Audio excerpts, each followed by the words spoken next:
페이지는 이제 54페이지. 이게 지금 그 구판하고 이제 심판하고 이게 지금 페이지 수가 아마 좀 차이가 나는 것 같은데, 지금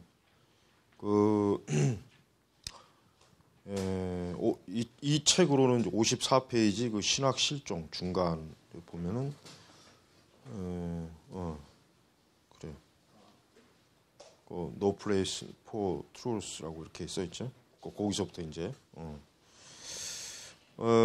이제 현대성의 문제, 신학 실종에서 추구했던, 그러니까 거기서 이제 주로 이제 중점적으로 다루었던 이 현대성의 문제, 이것은 굉장히 중요한 문제라고 하는 것을 지금 저자가 얘기하면서 거기 계속 내려가 보면은 맨 아래 여기서 맞설 때까지 거기부터 우리는 오늘날 교회와 관련된 질문에 대해 영속적, 그러니까 영원히, 그러니까 궁극적인 해답을 결코 제시할 수 없을 것이다. 그러니까 이런 현대성에 이제 우리가 만약에 이제 녹아들면, 자, 사회에서 점점 설자리를 잃어가는 교회, 세속화된 사회의 울타리 안에서 일하는 사람과 점점 무관해지는 교회 행사들, 이거 참 지적하고 싶은 거예요. 그러니까 이제 가끔 길 가다 보면 이제 교회에 무슨 행사한다고 이렇게 플랜카드 걸잖아요. 나부터도 이런 생각이 들어. 저거 뭐 하려고 플랜카드를 교회 바깥에다 이렇게 무슨 축, 장로 임직, 권사 임직. 세상 사람들이 장로가 뭔지 권사가 뭔지 그거 알 게 뭐예요. 근데 그걸 뭐 하려고 거기다가 이렇게 쭉 걸어가지고 어떤 교회 행사를 뭐 한다 이렇게 해가지고 쭉 걸어놓는 이유는, 그거는 사실은 그 실제 그 이유는 우리 교회는 이렇게 아주 다양한 행사를 한다. 우리 교회는 이렇게 뭔가 이렇게 잘 돌아가는 교회다. 이런 걸 이제 보여주기 위함이지, 그보다 무슨 다른 큰 이유 솔직히 없어요. 진짜 그 속뜻은. 그러니까 이런 그 세속하던 사회 울타리 안에서 일하는 사람들과 점점 무관해지는 교회 행사들, 삶에서 실천해야 할 직무에 대해 교회가 심각한 혼란을 겪는 현실, 그다음에 교파 분열과 간혹 급격한 쇠락, 또 교회 주변 운동의 급속한 성장, 그다음에 복음주의 내부에서 치유와 경영 전략의 득세, 신학교에서의 불확실성의 문제 등 교회가 현대성이라는 문제에 적극적으로 맞설 준비를 갖출 때까지 만족스럽게 다루어질 수 없을 것이다. 그러니까 이 현대성이라고 하는 것은 조금 더 아래 내려가, 현대성은 인간의 욕망, 사고, 과정, 가치를 개조하는 일에 유례가 없을 정도로 강력한 힘을 발휘했다. 그러니까 우리가 사람의 겉모습은 변하지 않았지만 우리는 이걸 알아야 돼요. 과거 100년 전 사람과 200년 전 사람하고 지금하고는 달라요. 본성은 같지만 결국 이 사람들의 정신 구조와 생각, 사고 방식이 굉장히 다른 차원의 이 사람이라고 하는 걸 우리가 알아야 돼. 그러니까 그거를 잘 간파하지 못하면은 간혹 참 눈 가리고 아웅한 식으로 교회는 참 어설프게 사실은 사역을 할 수가 있어요. 그래서 지금은 모든 영역에서 사람들이 추구하는 게 뭐냐면 인간이 자기가 하고 싶은 모든 것을 다 하고 싶어하는 세상이에요. 지금은. 그거를 부추기는 문화, 그거를 굉장히 삶의 의미로 추구하는 문화, 세상. 지금 그런 세상이란 말이에요. 그러니까 신문을 보면 거의 대부분의 사람들이 뭔가 나름대로 의무를 추구하고 자기 삶을 의미 있게 만들려고 부단한 애를 쓰네요. 그러나 사실 공허한 거예요. 실제적으로 그들은 공허합니다. 그들이 추구하는 모든 것들은 결국 그 끝이 어때요? 텅 빈 거예요. 아무것도 없어요. 잠깐 요란할 뿐이지 시간이 지나면 아무것도 없단 말이에요.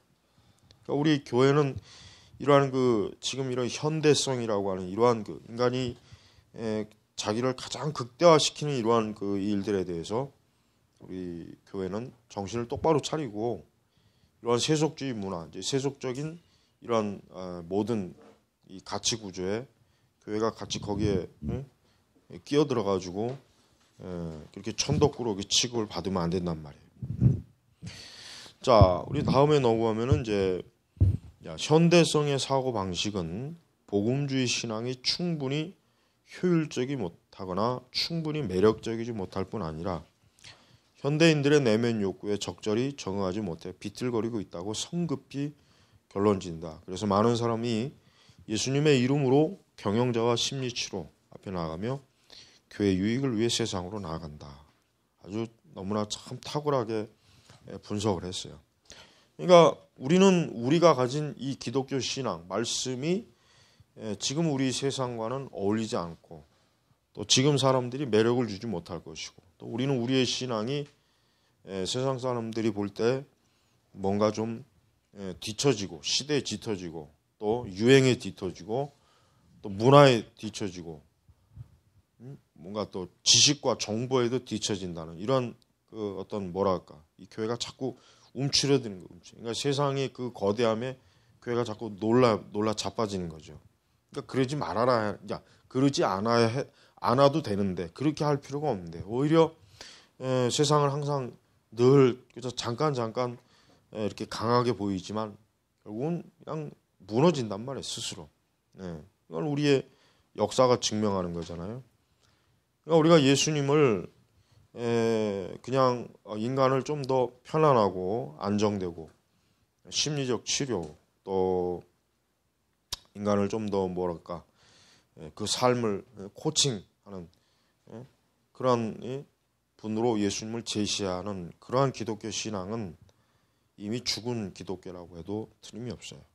오직 교회는 성경을 통해서 예수 그리스도의 그 구속 은혜 하나님의 그 전적인 구원하시는 하나님의 그 은혜를 줄기차게 선포하고 인간의 죄성, 인간의 타락, 인간이 하나님을 떠났을 때 어떠한 비참함과 공허함, 허무함을 인생에서 맛보는지를 줄기차게 세상에 우리가 전파해야지 우리가 이 교회를 어떻게 하든지 좀 이 세상에 어필해 보려고 하는 그러한 일들은 그러니까 그러한 설교, 그러한 일들 다 사실은 잘못된 거예요. 자, 조금 밑으로 내려가면 오늘날 교회의 두드러진 특징이 되어버렸기 때문에 그것인 이게 아까 이제 그와 같은 정신 사고력이 교회 구조, 예배 스타일, 외관 등을 약간 수정하고서 교회를 혁신했다고 생각하는 경우가 허다하다. 교회 구조가 어때요? 현대식 건물이잖아요. 유리로 막 전면을 도배하거나 안에다가 최신 그 인테리어를 쫙 뭐 깔은다거나 어느 교회든지 이 건물을 지어진 교회 건물을 다 가보면 거의 그런 형태의 그 건물이에요. 그다음에 이제 예배 스타일도 좀 더 막 지루하지 않게 재밌게 좀 사람들이 그 예배를 통해서 좀 즐겁고 하여튼 그 예배를 통해서 좀 뭔가 감동을 받고 뭐 이런 것들 외관 그러니까 이런 것들을 했다고 해서 야 교회가 변했다 혁신 개혁했다 하는 것은 아무 쓸모가 없다 이거예요. 이것을 보니까 최고의 속임수 현대성의 최고의 속임수라고 이제 볼 수가 있죠.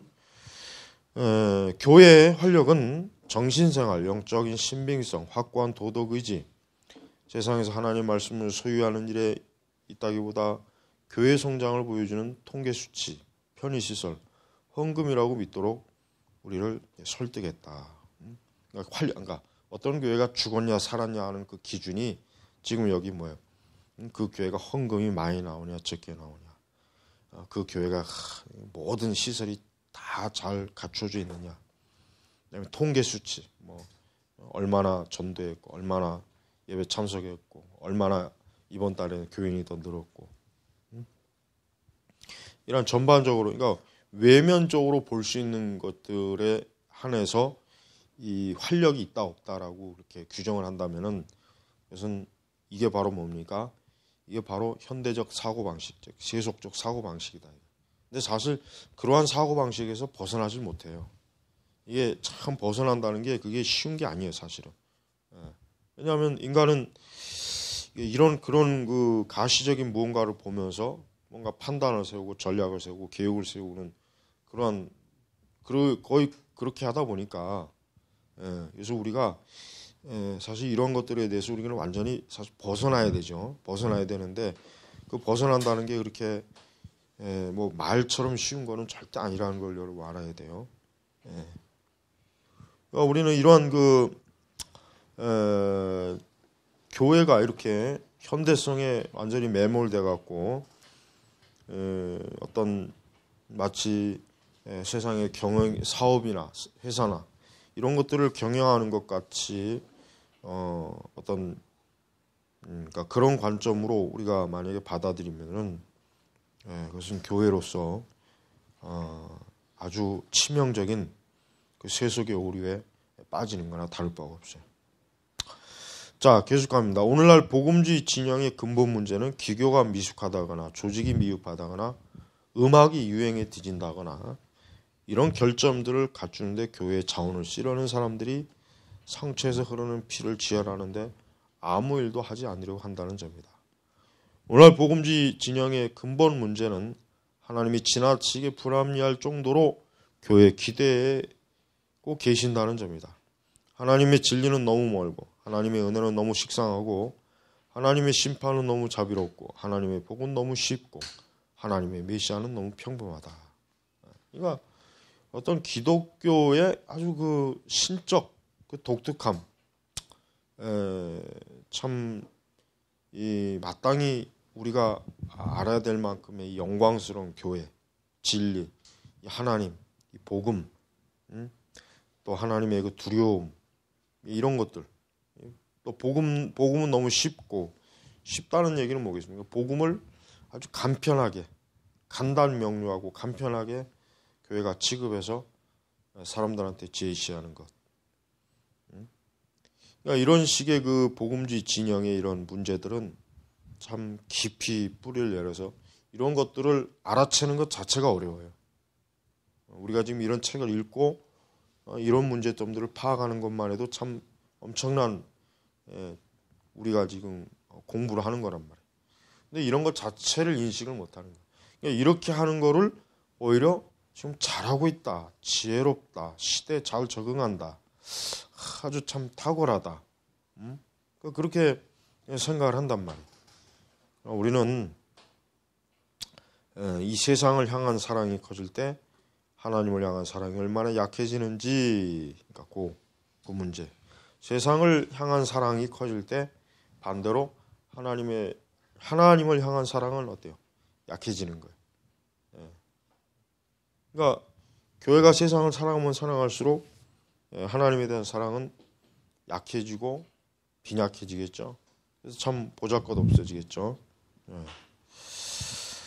자, 우리 이제 제 3장 현대성과 세상의 본질로 넘어갑니다.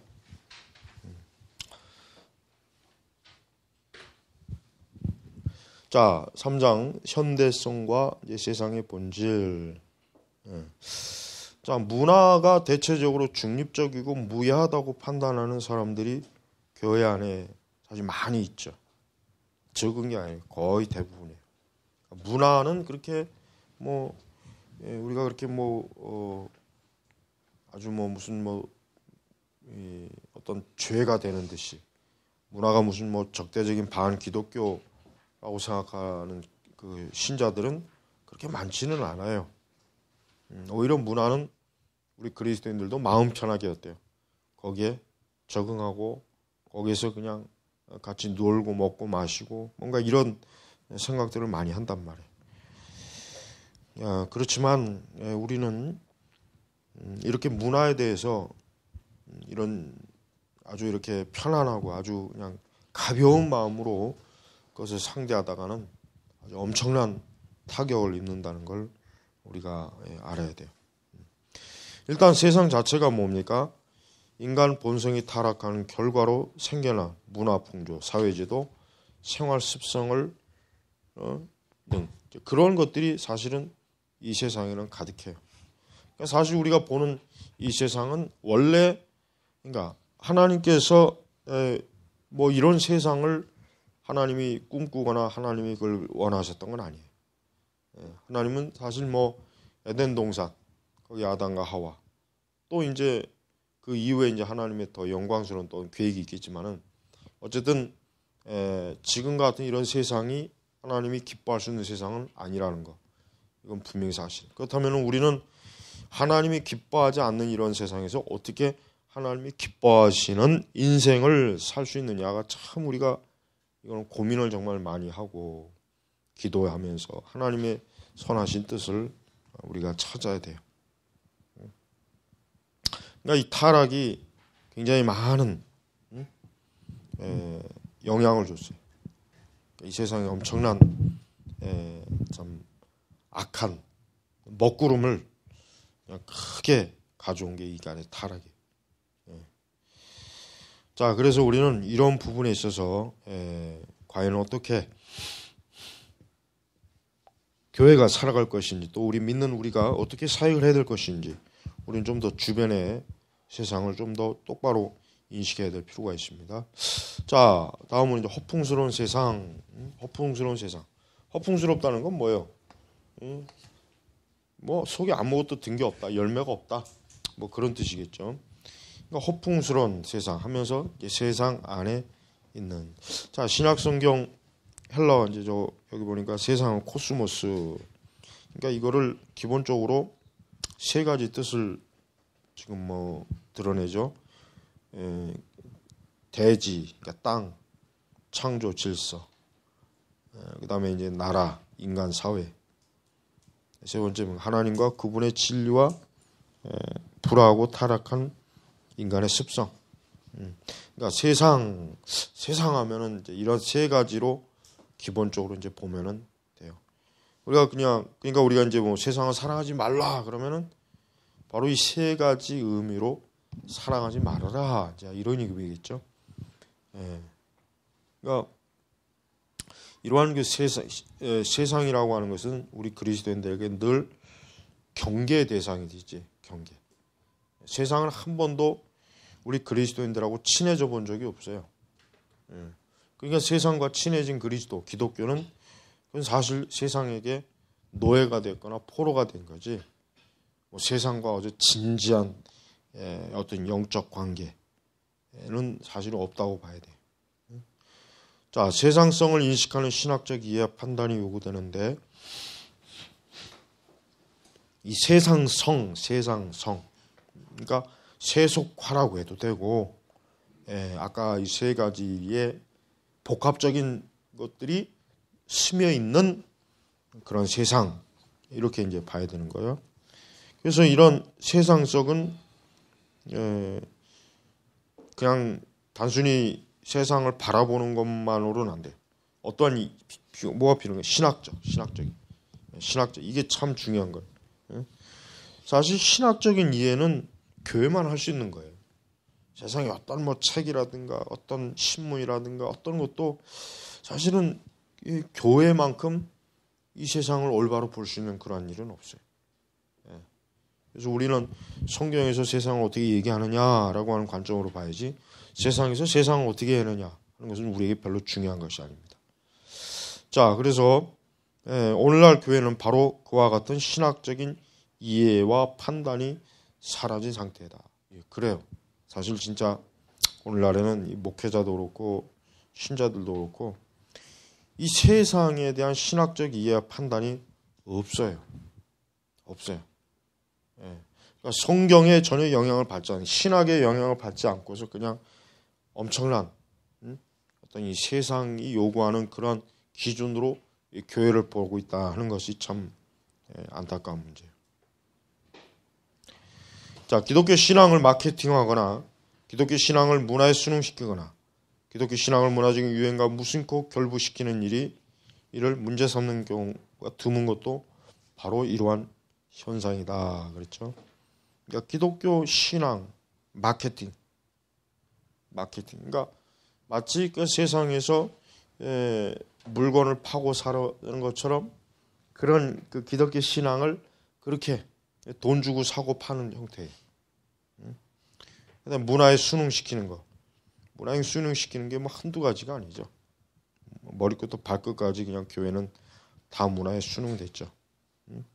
그다음에 이런 그 기독교 신앙을 문화적인 유행과 무심코 길부시키는 거. 그러니까 기독교와 세상의 문화를 어때요?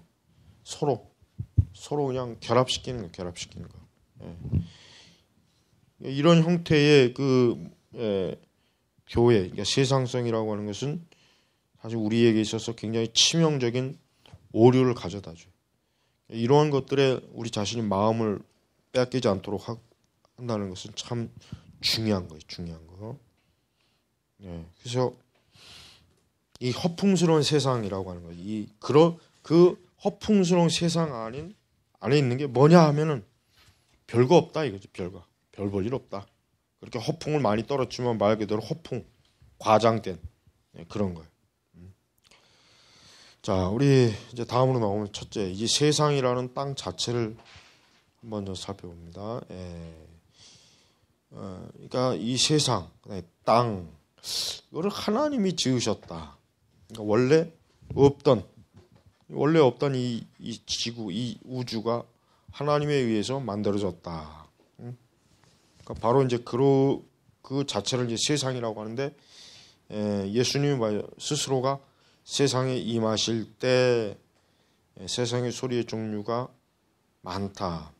그러니까 우리는 이 말씀을 통해서 하나님의 궁극적 독생자이신 예수 그리스도의 그 오심은 뭐예요?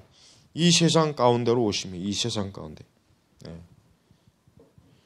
그러나 이 세상 가운데 오셨지만 오직 유일하신 하나님, 유일하신 빛이 사실 뭐 인류 역사 예수님 오기 전으로 해서 얼마나 많은 자칭 정신적 지도자와 종교적 지도자와 영적 지도자가 많이 나왔어요.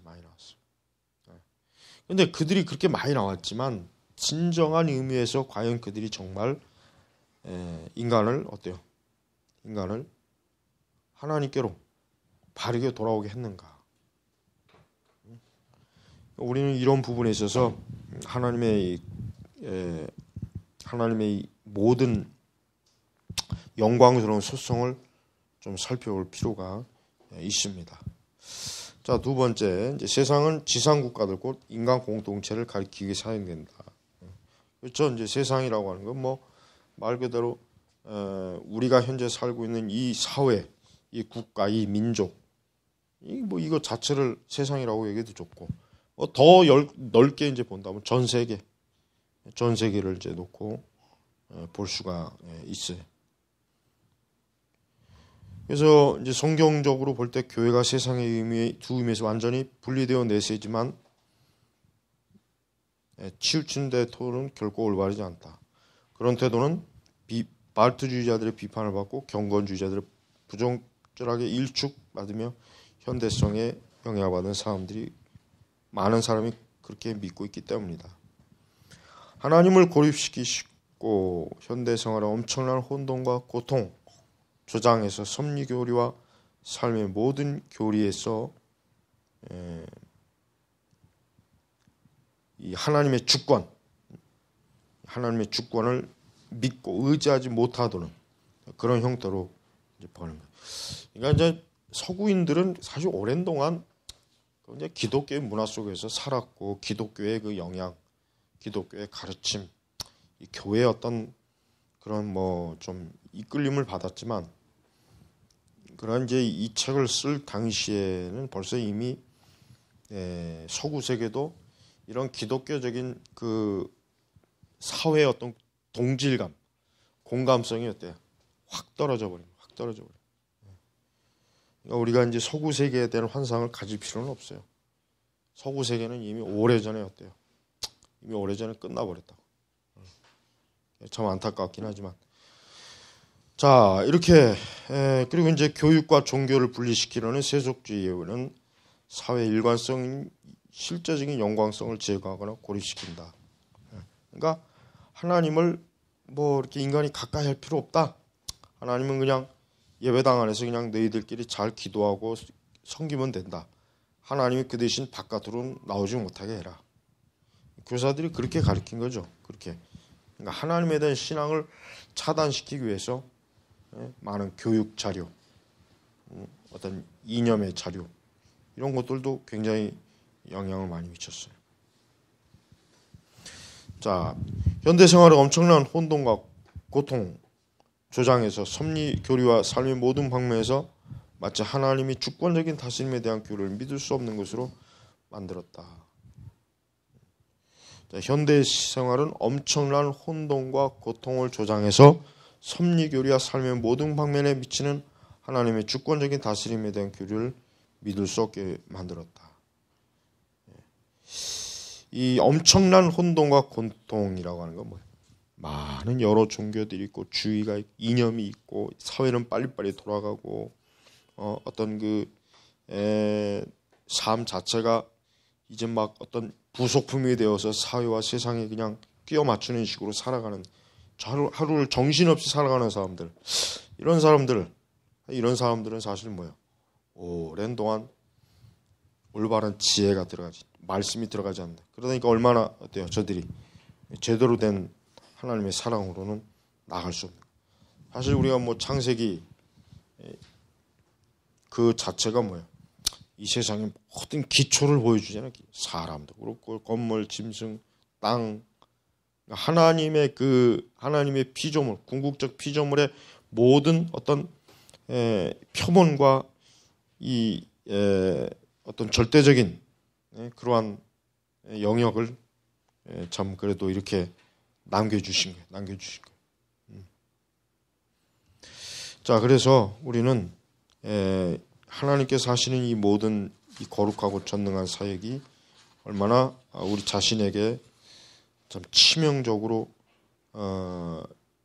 우리 자신도 온전히 정말 깨어 있지 못하면은 거기에 막 우리도 그냥 나도 모르는 사이에 희청거리고 거기에 그냥 빠져버리겠죠. 우리 이제 다음으로 넘어가는 오늘날 기독교 사상의 중심에서 사라지고 강단에서 자취를 감춘 것은 사소하거나 단순한 문제가 아니다 그랬죠. 그러니까 정말 마땅히 알아야 되고 믿어야 될 그 기독교 사상, 그다음에 거기에 같이 딸려 나오는 결국은 참 소명받은 그런 사람들, 그러니까 그런 일들이 사실 그런 것들이 이제 강단에서 자취를 감췄다.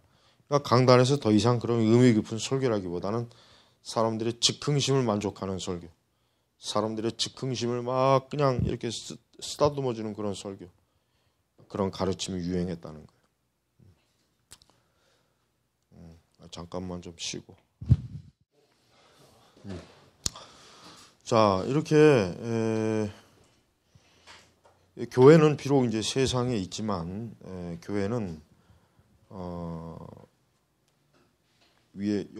위에 보면은 66페이지 위에 교회는 창조와 인생사에 철저히 관여하도록 부름받은 공동체가 틀림없다.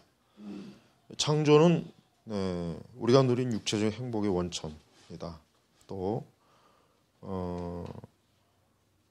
교회는 또한 모든 하나님께서 창조하신 창조 원리와 질서, 그다음에 구속 질서를 이 세상, 가정, 교회, 사회 그런 곳곳에서 드러내고 모든 사람들에게 하나님의 이 진리, 기독교의 진리를 드러내는 그러한 아주 독특한 세상 어느 영역이나 어느 기관, 어떤 특정한 그 조직도 이 교회가 감당해야 될 그러한 일을 하는 데는 사실은 없단 말이에요. 그러니까 교회는 바로 이러한 일들을 이제 하라는 그런 하나님의 그 소명, 또 부르심, 그런 것들을 잘 우리가 알아야 됩니다. 세상의 이제 세 번째 의미는 인류 전체, 타락한 인류 전체, 곧 하나님께 그러니까 인류 전체가 그냥 이렇게 타락했다. 물론 이제 굉장히 좀 포괄적이긴 하지만 이러한 이 타락의 영향은 굉장히 심각해요. 그리고 인간이 이 타락으로 말미암아 받는 그 실제적인 영향력은 굉장히 커요. 그래서 타락한 인간들이 유일하게 관심을 갖는 대상이 사실 뭡니까? 여기 뭐 잠깐 나와 있지만은 거의 다 육신의 문제죠. 타락한, 즉 하나님의 영광을 알지 못하고 타락한 인간이 그냥 가장 본질적으로 관심을 갖는 거, 먹고 살고 즐기고 소유하는 거. 이 책의 표현은 그냥 1차원적인 인간들 뭐 이렇게 표현해. 사실 대부분이 다 여기에 속하죠. 이거보다 조금 더 뭐 좀 더 차원 높은 사람은 뭐 국가, 세계, 뭐 인간의 어떤 근원적 삶의 목적이 뭔가 뭐 그런 거를 또 추구하는 사람도 있고. 그렇지만은 우리는 뭐 이런 것들이 그렇게 우리 그리스도인들에게 이렇게 큰 의미는 사실은 별로 없어요. 하지만 일단 세상은 일단 사람들이 그 안에서 또 그 세상의 영역 안에서 영향을 주고받으면서 자신의 욕망과 또 자신의 삶을 어때요? 자신의 삶을 훨씬 더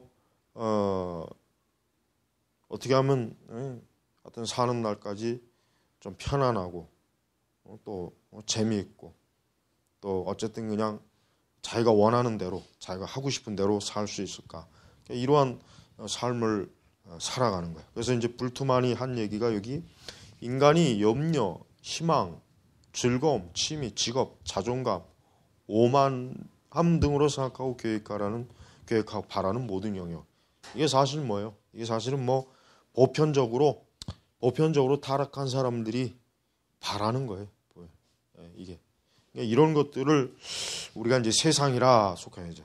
그러니까 세상이라고 했을 때 우리가 뭐 여기 지금 뭐 첫 번째 의미, 두 번째 의미, 뭐 여러 차원의 의미를 두지만은, 그러니까 하나님께서는 이러한 세상, 그러니까 지금 이 세 번째 의미가 굉장히 그냥 일반적인 의미지만 이러한 세상을 살아가는 사람들조차도 사실은 뭐예요?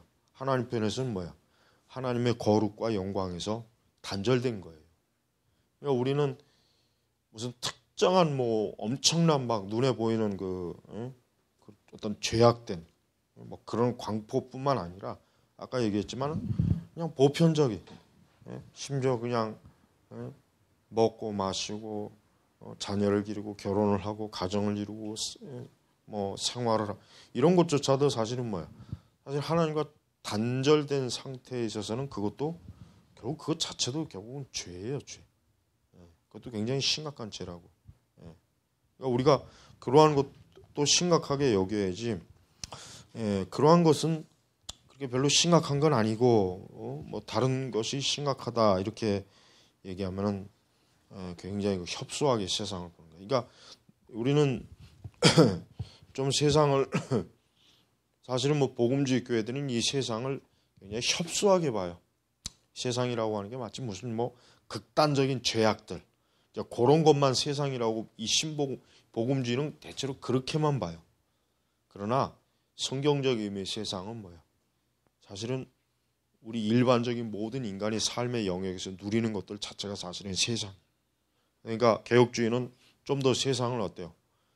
이렇게 협소하게 보면 안 돼. 협소하게 보면은 사실 우리의 신앙의 많은 부분이 많은 영역에 우리 신앙의 많은 영역에서 뭔가 좀 영적으로 심각하게 타격받을 일들이 사실 굉장히 많습니다. 네. 자, 그래서 이 세상이라고 하는 것은 결국 하나님 대신 뭐요? 자아를 중심으로 이루어지는 통로다. 꼭 이렇게 있죠. 여기 67페이지 맨 아래죠. 이 세상 또 사회생활이 하나님 대신 자아를 중심으로 이루어지는 통로다. 아주 뭐야? 자기의, 이기주의, 자기만족, 자기 허세, 자기 사랑. 아주 뭐 이게 사실은 뭐 인간의 아주 원초적인 죄죠. 자기의. 그러니까 하나님이 아니라, 그러니까 원래는 이제 아담과 하와도 하나님을 중심으로 살고 하나님을 드러내고 하나님이 전부고 하나님이 그냥 인생의 모든 목적이요, 그냥 오직 하나님이었는데 그만 이제 그 하나님에서 이제 자기가 이제 왕이 되고 그래서 이제 고린도후서 7장 10절 뭐예요? 세상 근심. 그러니까 이런 자기 중심성이 결국은 뭘 낳느냐면 성경에서 고린도후서 7장 10절에 뭐예요? 세상 근심을 낳는다고 하는 거예요. 세상 근심. 세상 근심. 그러니까 하나님이 아닌 자기를 중심. 그러니까 어떤 하나님 중심이 아닌 나머지 다른 모든 중심은 다 세상 근심을 낳게 되는 거예요. 심지어는 결혼도 그래요. 결혼하기 전에는 어떻게 하면 주를 기쁘게 할까 하다가 결혼하고 나면은 어떻게 하면은 배우자를 기쁘게 할까. 성경에서 그걸 지적해요. 그 말씀의 대상이 누구냐면 불신자가 아니라 신자를 대상으로 한 거거든요. 고린도 교회. 그러니까 심지어는 우리 그리스도인조차도 결혼하기 전에는 주님을 기쁘게 하고 그런 어떤 열망에 사로잡혀 있다. 결혼하고 나니까 그 열망이 사람에게 가는 거예요. 그러니까 그러니까 우리가 그 말씀은 굉장히 의미가 깊은 거예요. 그 자체가 뭐예요? 사실 세상 근심. 엄밀히 얘기하면 세상 근심. 그러니까 하나님을 기쁘시게 하고자 했던 그 이전에 그 뭔가 그 바람 또 그렇게 그런 것을 위해서 뭔가 자기가 했던 것, 섬김, 뭐 헌신 이런 게 이제는 어때요? 사람에게 가는 거예요. 사람. 그러니까 바울이 그래서 사실 뭐 다 나처럼 지내는 것이 좋다. 원론적으로 그렇게 얘기했잖아. 원론적으로. 그러니까 바울은 독신주의예요. 바울은 사실은.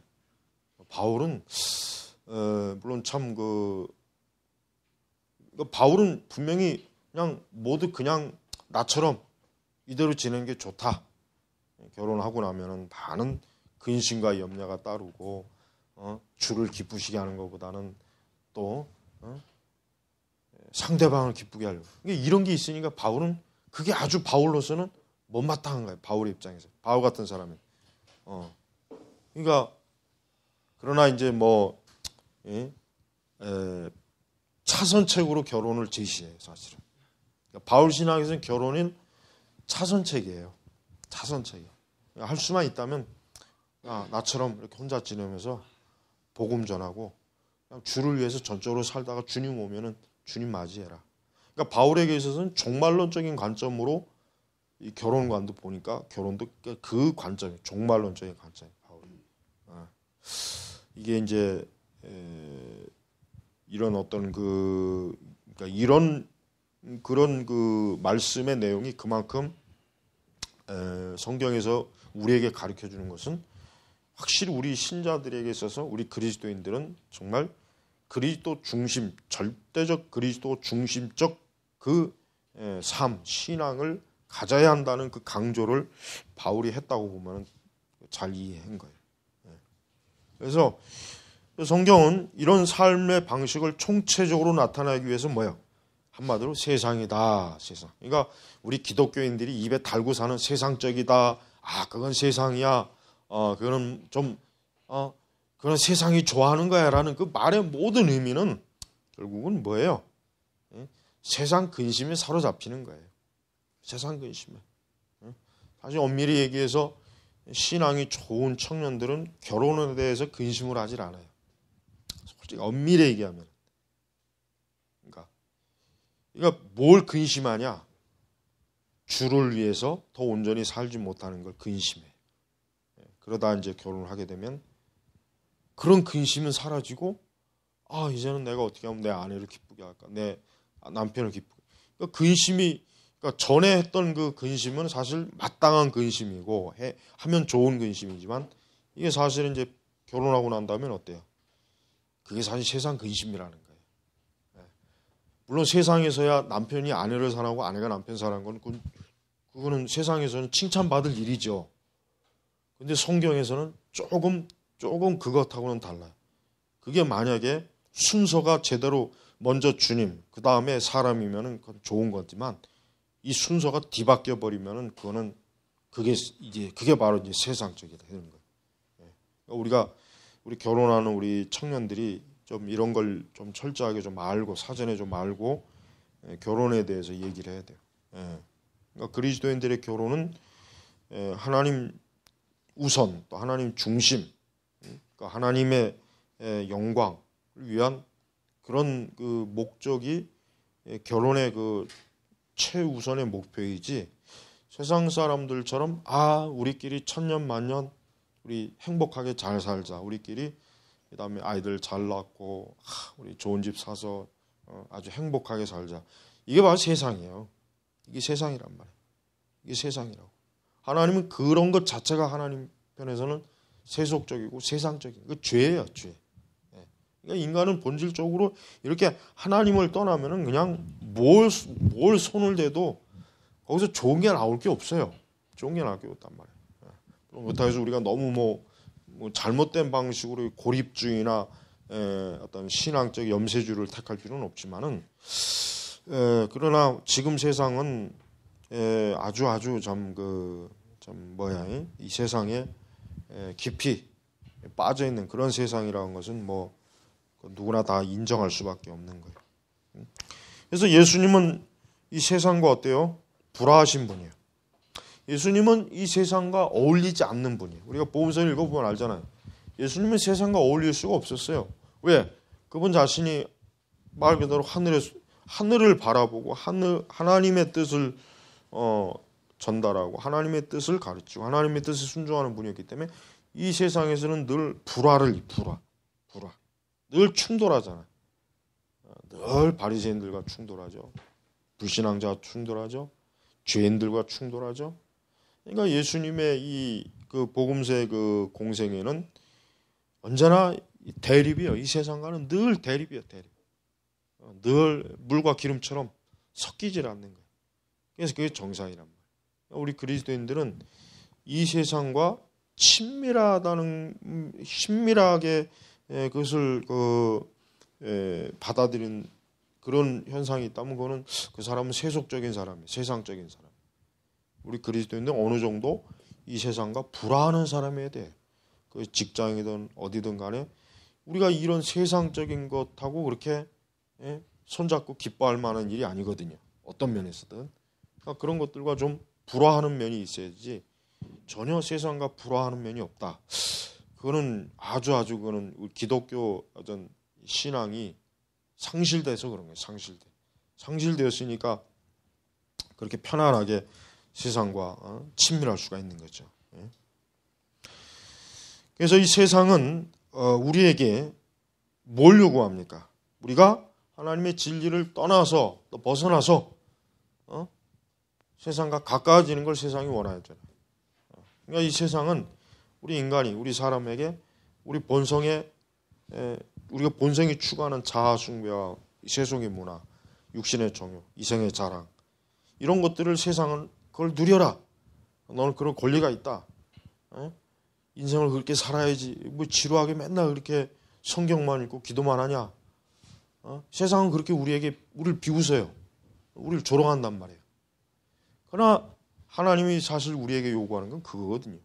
우리가 이 세상에서 더 하나님과 가까이 친밀하게 지내는 걸 하나님 기뻐하지 우리가 세상에서 친밀한 걸 하나님 절대 기뻐하지 않아요. 그러니까 이런 면에서 오늘 우리 시대 복음주의 교회는 아주 굉장히 잘못됐어요. 오늘 우리 시대 복음주의는 신자들로 하여금 세상과 가까워지게 하는 설교, 세상과 가까워져도 별로 책망하지 않고 그걸 심각한 죄로 여기지 않는 거예요. 이 복음주의 교회는 이 세상적인 교회. 그러니까 우리가 교회라고 하는 것이 그냥 단순히 모든 게 다 교회라고 하면 안 되겠죠. 저 교회가 세상적인 교회도 아니다. 이걸 우리가 좀 규정을 해야지. 이걸 우리가 아무 생각 없이 받아들인다면은 이건 참 문제가 있는 거예요. 예수님은 자신에게 속한 사람과 자신에게 속하지 않는 사람을 예수님은 엄격하게 구분합니다. 하나님은 하나님께 속한 자와 하나님께 속하지 않는 자를 딱 구분해요. 그게 바로 이제 양과 염소의 비유고 가라지와 알곡의 비유란 말이에요. 그러니까 그 비유의 핵심이 뭐예요? 하나님께 속한 자, 세상에 속한 자예요. 그러니까 우리는 성도들, 우리는 교인들에게 세상에 속한 자가 되면 안 된다는 것을 아주 강력하게 얘기해야지 그런 것들을 시큰둥하게 뭐 다 알아서 하겠지. 그런 걸 뭐 그렇게 이게 뭐 그렇게 중요한 거냐 막 이렇게 한다면 그 사람은 하나님께로 난 자가 아니라 뭐예요? 그리스도께 속한 자도 아니고 사단, 이 세상 임금에 속한 거예요. 마귀와 이 세상 임금은 그런 식으로 사람들을 자기에 이끌어요. 우리는 이 세상에서 어떤 인간의 우정, 사랑, 화목, 즐거움, 기쁨, 잔치, 파티, 뭔가 아기자기하고 재밌는, 그러나 그게 사단에게 속하다고 하는 생각을 이 세상은 꿈에도 못 꿔요. 오직 성경만 가르쳐주는 거예요. 성경만. 그러니까 세상에서 보여주는 행복은 우리 그리스도인들에게 행복이라고 하면 안 되죠. 그건 저주받은 거예요. 그건 사실 이 마귀에게, 어둠의 영에 속한 것이기 때문에 성경은 뭐라고 합니까? 덧없이 지나가는 것이고 일시적인 것이고 결국 뭐예요? 하나님의 심판 안에 놓여 있다라고 그렇게 얘기하는 거예요. 그러니까 하나님을 향한 사랑과 세상에 대한 사랑은 뭐예요? 어울릴 수 없다. 아주 잘 이렇게 정리를 해놨습니다. 그래서 우리는 교회는 자신의 도덕적, 영적 가치와 세상 가치 사이에 뛰어넘을 수 없는 간격을 만들어내는 지식에 따라 정해진다. 자신의 도덕적, 영적 가치와 세상의 가치, 그 양 사이에 큰 구렁이 있는 거예요. 구렁. 뛰어넘을 수가 없는 구렁, 간격. 그리스도인은 방랑 생활이 개인적으로 아무리 고통스러울지라도 세상에서 나그네가 되도록 요구받는다. 그리스도인은 하나님이 짓고 다스리시는 또 다른 도성을 열망함으로 뭐예요? 열망함으로 세상의 어둠을 용납해서는 안 된다라고 해요. 안 된다. 이게 바로 뭡니까? 이게 바로 우리가 지금 이와 같은 신앙, 이와 같은 정신, 이와 같은 세계관으로 우리가 지금 교회가 서 있어야 되는데 과연 교회가 이렇게 서 있냐? 그렇게 서 있는가? 신자들이 그렇게 서 있는가라고 해도 전혀 안 그렇잖아요. 나그네가 되기를 싫어하죠. 또 이 세상에서 우리가 고통받는 걸 싫어하는 거예요. 우리는 뭐 또 다른 도성, 우리는 이 세상 장망성을, 지금 시대는 장망성을 사모하지 저 하나님 나라를 사모하는 신자들이 뭐 몇 명이나 되겠어. 천국에 대해서 설교를 안 해. 저기 그 말 나왔으니까 그저 국립도서관에 가가지고 그 천국론이라는 그 책이 있어. 천국론. 그것 좀 어디 언제 한번 그 자료를 한번 얻어봐야 되겠다. 그 책을 못 구하겠네. 그저 보이스사에서 나온 건데 아무리 그 뒤져도 그저 국립도서관에 거기 있다. 전자 스캔으로 보니까 자료가 되는데 굉장히 좋은 책인데 그걸 구했으면 좋겠다. 나한테 그 책이 없단 말이야. 그러니까 사실은 신자들이 지금 이러한 오늘날 신자들이 가장 많이 들어야 될 설교는 천국에 대한 설교를 많이 들어야 돼요. 사실은 지금 우리 시대 이 그리스도인들은 애매한 사람이요. 왜냐하면 그리스도께 속한 것 같지도 않고 그렇다고 세상에 속한 것 같지도 않은 마치 참 정체를 알 수 없는 그 신분을 가진 사람들이 굉장히 교회 안에 많이 득실되고 있어요. 그러니까 하나님의 나라를 열망해야 될 사람들이 이 세상 장망성을 열망하고 있어요. 장망성. 그런 마음으로 예배당에 와, 그런 마음으로 교회를 다니고 있고, 그런 마음으로 지금도 살고 있다면은 그 사람들이 과연 행복한 사람이냐, 그 사람들이 정말 참된 즐거움을 가지고 있는 사람이냐라고 할 때 참 그럴 수가 없죠. 자, 이 모든 우리 삶의 이러한 이러한 것들, 이 교회와 이 세상의 가치가 점점 더 그냥 분리되어지고 더 막 커지고 이러한 것들은 참 어려운 문제들을 계속해서 양산해내고 있어요. 자, 계속합니다. 계속해서 그래서 우리는 이 불투많은 사도 요한이 빛과 어둠, 진실과 거짓, 자유와 구속, 삶과 죽음을 대조시키는 네 가지 방식으로 하나님의 성품과 삶의 본질 사이에 존재하는 이런 대조를 구체화했다고 주장한다라고 했죠. 그러니까 불투만의 이런 사도 요한의 이런 그 불투만의 이해 방식은 사실은 틀린 건 아니에요. 잘 사실은 분석을 한 거예요. 그러니까 우리 예수님의 그 본질은 어둠이 아니라 빛에 속했단 말이에요. 빛에 속했단 말이에요. 그러니까 이 빛과 어둠이 함께할 수 없고 또 세상과 하나님 나라가 함께할 수 없다. 그렇다면은 우리가 그리스도인들이 그리스도께 속해 있고 하나님 나라에 속해 있다면 어때요? 우리는 이 세상의 어둠과 이 세대에 속할 수가 없는 거예요. 그러니까 교회는 바로 그러한 자기 자신의 정체성, 본질성을 알아야 돼요. 그래서 우리가 어떠한 면에서든지 우리는 세상과 연관하지 않도록 우리 자신을 잘 어때요? 철저하게 이 경계, 이 방어막 이걸 잘 우리가 가지고 있어야 돼요. 사실은 교회가 그래야 참 교회다운 거예요. 지금같이 이렇게 교회가 그냥 너무나 이 세상과 그냥 어떻게 하면 최대한 가까워지고 비슷해지길 원하는 이러한 시대의 교회는 사실은 교회가 아니에요. 이거는 사실 교회라고 할 수가 없고 교회로서의 그 진리의 그 어떤 절대성도 없고. 그래서 하여튼 우리가 이제 하나님의 사역을 할 때는 정말 하나님께 속한 것으로 드러나는 게 가장 좋은 거예요. 하여튼 조금이라도 우리가 이 세상과 뭔가 좀 더 가까워지려고 하는 시도는 그건 안 하는 게 유익해. 그걸 하면 할수록 교회는 빛을 잃어가고 어둠만 자꾸 어둠. 그러니까 그 어둠이 교회에 이렇게 밀려오면은 바로 그 어둠 때문에 뭐예요? 교회는 타락, 교회는 진리의 빛을 자꾸 희미해지고 잃어버리고 그 영혼들은 막 영적 오리에 많이 빠지고 그렇단 말이에요. 자, 진리는 견고하고 안락하면서도 그릇되고 비윤리적인 세상 관습에서 사람들을 끄집어내고 죄에서 분리시켜 자유를 주는 힘이 있다. 그랬죠, 이게. 그러니까 진리, 그러니까 하나님의 말씀은 뭐예요? 견고하고 안락하면서 그릇되고 비윤리적인 세상 관습. 그러니까 이 세상을 어떻게 지금 표현했냐면은 견고하다, 그러니까 든든하다, 안락하다, 편안하다. 그러면서 그릇되고 비윤리적. 그러니까 이런 세상을 당연히 사람들이 좋아할 수밖에 없는 거예요.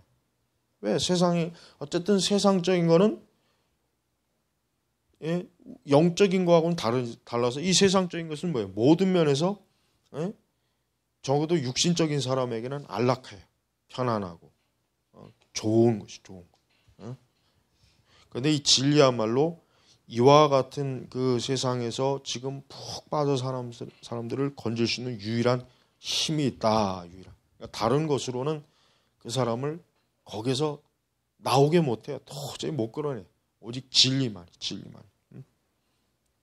그래서 우리가 이러한 진리에서 이탈하는 것 자체가 뭐예요? 그것은 죽음의 악취를 풍기는 어둠과 거짓과 타락에 빠지는 것이다. 웰즈에서 얘기했죠. 근데 지금 이런 것들이 이원론이 아니다 이거예요. 그러니까 이것을 자꾸 이원론으로 사실 얘기해요. 사실 지금의 그 많은 우리나라 신학자들도 내가 이제까지 이 책에서 지금 얘기하는 이런 것들을 이원론이다. 세상을 그렇게 배척하면 어떻게 하냐? 교회가 그렇게 세상하고 등지면 어떻게 빛과 소금이 되느냐? 아주 막 입에 침을 튀기고 막 얘기해요. 아주 그런 신학자들을 보면은 참 아주 나쁜 놈들이야. 저거 죽일 놈들이 것들. 사실 이게 정상적인 기독교의 가르침이에요. 이게. 근데 지금 사실 이렇게 설교하면은 많은 교인 신자들도 뭔가 교회가 어떤 이 세상에서 영향을 끼쳐야지. 교회가 세상을 품어야지. 막 왜 그렇게 외골수로 가느냐. 그렇게 이해하고 있어요. 그러니까 정상적인 것을 비정상으로 이해하고 있다는 거예요. 이건 이원론이 아니에요. 실제로 그래야 돼. 그러니까 교회는 항상 세상과 딱 거리를 두고서 하나님의 일을 해야지 세상에 속해가지고 하나님의 일을 한다는 것은 이거는 교회가 세상에 잡아먹히는 거예요. 잡아먹혀. 그러니까 우리의 사역의 방식도 그렇게 규정을 해야 돼. 우리의 사역의 방식도 세상에 속하지 않으면서 이 세상에 어때? 진리를 증거하는 것이지, 세상에 속하면서 세상에 진리를 증거하는 것은 그건 불가능해요. 그건 못할 일이라고. 그건 누구라도 못해. 불가능해요. 그렇게 하다가 교회들이 다 결국 세상에 빠지는 거예요. 그러니까 우리가 이러한 세상에 빠지는 그 일에 대해서 우리는 어때요? 아주 우리가 그냥 독약으로 여겨야 돼. 독약. 독약. 사실 진정한 의미에서 이홀로는 뭐예요? 이홀로는 이 세상과 오는 세상. 여기 책에도 나왔죠? 사실 교회라고 하는 것은 우리는 오는 세상을 지금 기대하고 있어요. 오는 세상. 하나님의 그 영원한 새하늘과 새 땅. 우리는 지금 그걸 기대하고 있단 말이에요. 그러니까 그런 의미에서 사실 우리는 이홀론자는 맞아요. 우리는 지금 이 세상에 있지만 우리가 여기서 영원히 있는 게 아니잖아요. 지금 오는 세상, 지금 오고 있단 말이에요. 지금. 그리스도의 나라, 하나님 나라가 오고 있단 말이에요. 그 실체가 지금 더 분명히 드러나죠. 앞으로도. 우리는 지금 거기에 지금 속한을 요거 지금 여기서 준비하고 있는 사람이 준비하고 있는 사람. 히브리서에 나오는 것처럼 우리는 지금 경주하고 있다고 지금 우리는 목표점을 향해서. 근데 그 경주하는 우리 보고 쉬어라. 잠깐 쉬어라. 뭐 이렇게 열심히 달리냐? 응? 지금 세상이 그런 식으로 지금 유혹하고 있다. 근데 교회는 또 거기에 또 그냥 혹해가지고 세상에 지금 주저앉아 있고 지금 일어나질 못하고 있잖아요. 그러니까 우리가 이 세상 자체가 뭐예요? 마귀에게 지금 지배받고 있어요. 이것을 확실하게 하여튼 인지해야 돼. 이 세상이라는 것 자체, 지금 눈에 보이는 세상 자체가 지금 마귀에게 완전히 지금 철저하게 지배되고 있어요. 그러니까 하나님이 허락하시는 범위 내에서 지배되고 있단 말이에요. 하나님은 그 가운데서 지금 계속해서 구속사역을 이루시고 가시는 거고, 교회는 영적 전쟁을 해야 되는 거예요. 이게 정상적인 교회라고. 그러니까 신자, 교회는 어때? 이 세상에 속한 자와는 절대 휴전을, 이게 같이 악수를 하면 안 돼요. 같이 교류를 하면 안 된다고. 원수예요, 원수. 우리는 이 원수, 즉 하나님의 원수, 그리스도의 원수하고 우리하고 원수가 돼야지 그들과 친구가 돼서는 안 된단 말이에요. 그들과 친구가 되면은 그들의 모든 것을 우리가 다 받아들여야 돼. 다 받아들여야 된단 말이에요. 그러니까 교회는 어느 시대건 오는 세상에다가 성도들의 초점을 다 맞춰가지고 거기만 바라봐라. 이거 거기만. 이 세상은 바라보지 말아요. 오직 그리스도의 나라, 하나님의 나라가 오는 거기에만 초점을 맞추고 가도록 양떼들을 몰고 가야지. 양떼들을 분산시키면 안 된단 말이에요. 엉뚱한 데로. 엉뚱한 데다 주저앉히면 안 된다. 그건 그 양떼들은 다 죽는 거예요. 세상에 잡혀 먹히는 거라고. 그러니까 지금 교회는 엄청나게 지금 이 큰 오류에 지금 많이 빠져 있어요. 우리가 그걸 여러분들 더 눈을 확 뜨고 봐야 돼. 그걸 더 눈을 확 뜨고 봐야지. 이 시대 교회에 그런 아주 치명적인 영적인 문제를 모르고 있으면은 하나님의 사역을 제대로 한다는 것은 불가능한 거예요. 그러니까 자, 오늘은 여기까지 하고 다음에는 이제 인간 중심 거기부터 시작하겠습니다. 기도하겠습니다. 하나님 아버지 감사합니다. 오늘 하루도 우리에게 주신 진리의 말씀, 하나님의 이 영광스러운 이 거룩한 진리의 체계를 배우게 하시니 감사합니다. 저희가 더욱더 이 세상과 이 세대에서 어떻게 하나님을 영화롭게 할 것인가, 어떻게 하나님의 교회를, 하나님의 이 귀한 사역을 온전하게 진리의 사역으로 할 것인가를 항상 기도하고 연구하고 고민하고, 또 하나님의 그 거룩한 지혜와 명철로 온전히 깨닫고 하나님을 섬기는 하나님의 일꾼들이 다 되게 하옵소서. 오늘도 감사하며 우리 주 예수님의 이름으로 기도 올렸습니다. 아멘.